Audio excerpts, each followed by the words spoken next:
ठीक है, तो अगला टॉपिक होगा कौन सा, फंडामेंटल थ्योरम ऑफ अर्थमेटिक, है ना। ये क्या होता है वो थोड़ा सा देख लेते हैं। फंडामेंटल थ्योरम ऑफ अर्थमेटिक में every composite number can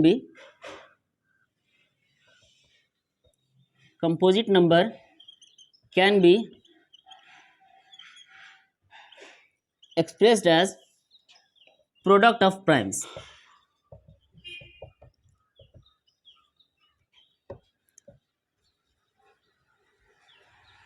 and this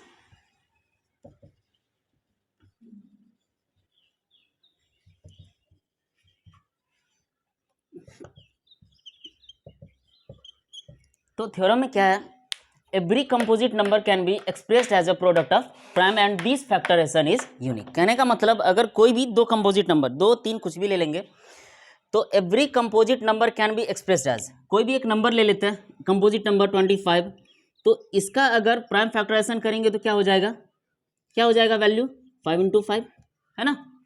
तो अब एक और वैल्यू ले लेते हैं कोई भी 35, तो क्या हो जाएगा 5 × 7।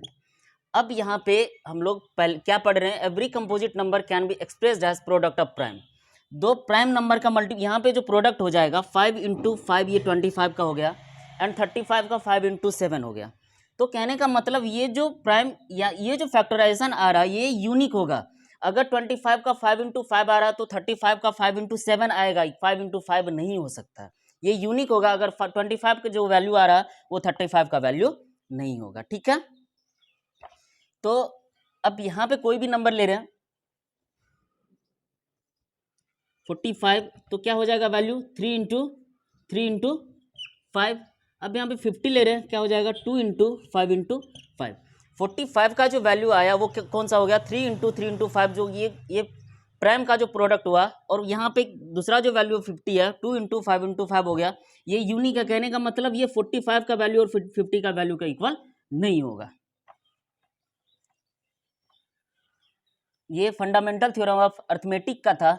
अब हम लोग का अगला टॉपिक जो है उसके बारे में देखते हैं। अगला टॉपिक हम लोग का था रेशनल एंड इरेशनल नंबर के बारे में।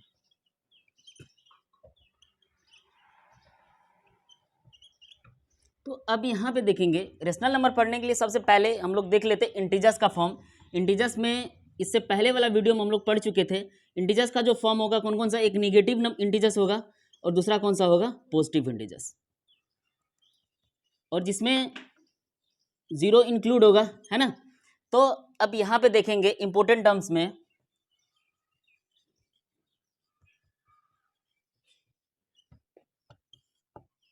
पहला कौन सा पॉजिटिव इंटीजर्स,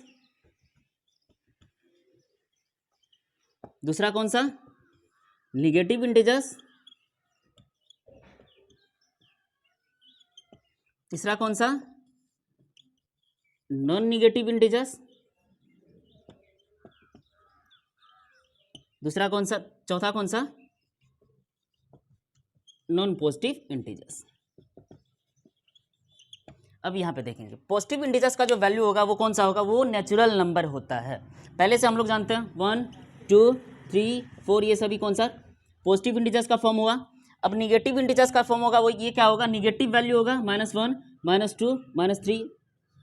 अब यहाँ पे नॉन निगेटिव इंटीजर्स का मतलब जो वैल्यू नॉन निगेटिव होगा वो निगेटिव नहीं होगा, जिसमें जीरो भी इंक्लूड हो सकता है, 0 1 2 3 ये सभी कौन सा, ठीक है। अब यहाँ पे देखेंगे नॉन पॉजिटिव इंटीजर्स में क्या हो जाएगा, नॉन पॉजिटिव इंटीजर्स में जीरो इंक्लूड होगा लेकिन -1 -2 -3 ये निगेटिव में वैल्यू आ जाएगा। अब यहाँ पे देखेंगे पॉजिटिव इंटीजर्स जो होगा वो कौन सा नंबर होता है, नेचुरल नंबर होता है ना।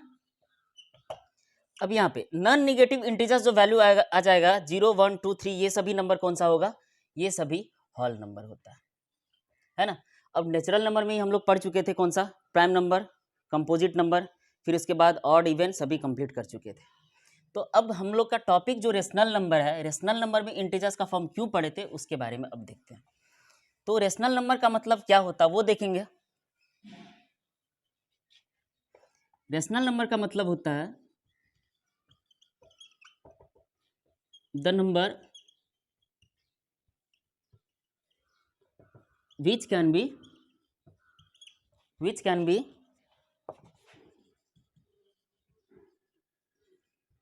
expressed in the form of p by q। कहने का मतलब the number which can be expressed in the form of p by q where q is not equals to zero. q कभी भी zero के equal नहीं होगा और p by q जो वैल्यू होगा वो क्या हो जाएगा, p and q are integers. अब समझ में आ गया कि इंटीजर्स का फॉर्म क्यों पढ़े अभी। तो कहने का मतलब क्या हो जाएगा, ऐसा नंबर जो कि p by q का फॉर्म करेगा जहाँ पे q का इक्वल जीरो नहीं होगा और p और q क्या हो जाएगा, इंटीजर्स का फॉर्म करेगा। कोई भी एग्जांपल ले लेंगे, 2 भी हो सकता है, 2/5 भी हो सकता है ना, 7/3 हो सकता है, 3/8 हो सकता है, 33 हो जाएगा। कोई भी नंबर ले लेंगे, 100/31 हो जाएगा।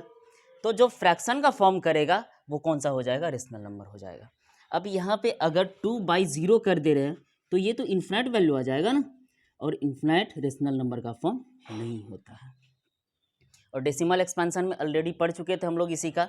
डेसिमल एक्सपेंशन में क्या हो जाएगा, टर्मिनेटिंग डेसिमल और रिपीटिंग डेसिमल का जो फॉर्म होगा वो कौन सा हो जाएगा, रेशनल नंबर का फॉर्म करेगा। क्योंकि टर्मिनेटिंग डेसिमल और रिपीटिंग डेसिमल ये दोनों का फॉर्म फ्रैक्शन का फॉर्म हो जाएगा। कोई भी एग्जाम्पल लिए हुए थे हम लोग पहले से, है ना। तो एग्जाम्पल में जैसे कि 2/5 का करेंगे तो क्या हो जाएगा, 0.4। ये टर्मिनेटिंग डेसिमल है, इसका फ्रैक्शन का फॉर्म 2/5 आ जाता है।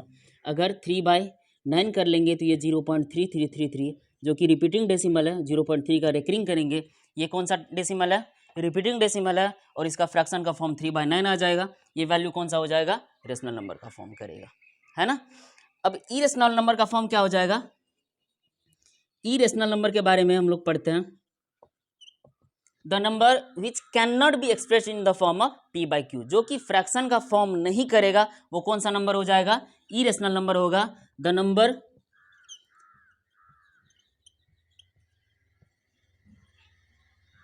which can be expressed in the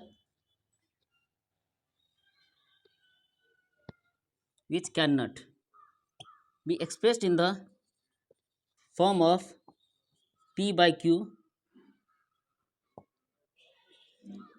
है ना, वेयर p एंड q क्या हो जाएगा, इंटीजर्स का फॉर्म होगा। कहने का मतलब रेशनल नंबर में p by q का फॉर्म करेगा where q is not equals to zero, और इरेशनल नंबर का फॉर्म में क्या हो जाएगा, जो कि p by q का फॉर्म में नहीं होगा, जो कि non terminating and non repeating decimal है, जो कि इससे पहले हम लोग थोड़ा सा पढ़े हुए थे। Non terminating non repeating decimal का कोई भी वैल्यू ले लेंगे, 0.345879, कुछ भी वैल्यू जो कि टर्मिनेट भी नहीं करेगा और जिसमें रेकरिंग भी नहीं होगा, जो कि रिपीट नहीं करता, जिसमें पाई भी है। पाई क्यों होता है इसके बारे में हम ऑलरेडी बता चुके हैं, है ना। Complete.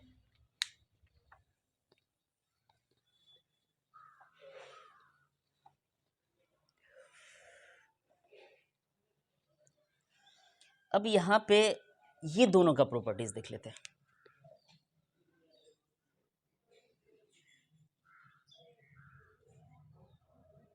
Division of rational and irrational number always forms irrational. कहने का मतलब रेशनल और इरेशनल नंबर का फॉर्म जब भी क्या हो जाएगा, दोनों का डिवीजन क्या हो जाएगा, इरेशनल नंबर ही होगा। और दूसरा में कौन सा, multiplication of rational and irrational always forms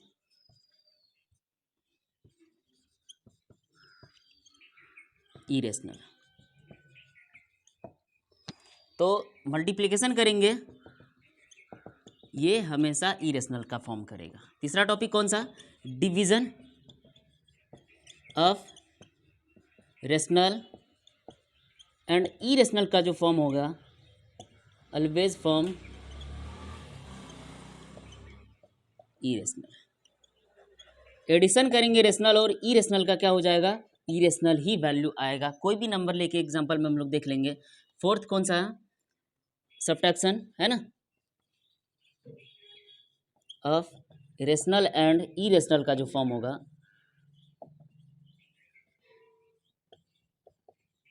always forms irrational. अब यहाँ पे क्या है, डिवीजन करेंगे तो इरेशनल का फॉर्म होगा, मल्टीप्लिकेशन करेंगे तो भी इरेशनल का फॉर्म होगा, एडिशन करेंगे तो भी क्या हो जाएगा, इरेशनल का फॉर्म होगा, और सब्ट्रैक्ट भी करेंगे तो क्या हो जाएगा, इरेशनल का फॉर्म ही होगा। ये रूल आप लोग याद रख लीजिएगा। कोई भी एग्जांपल ले लेंगे यहाँ पे इसका,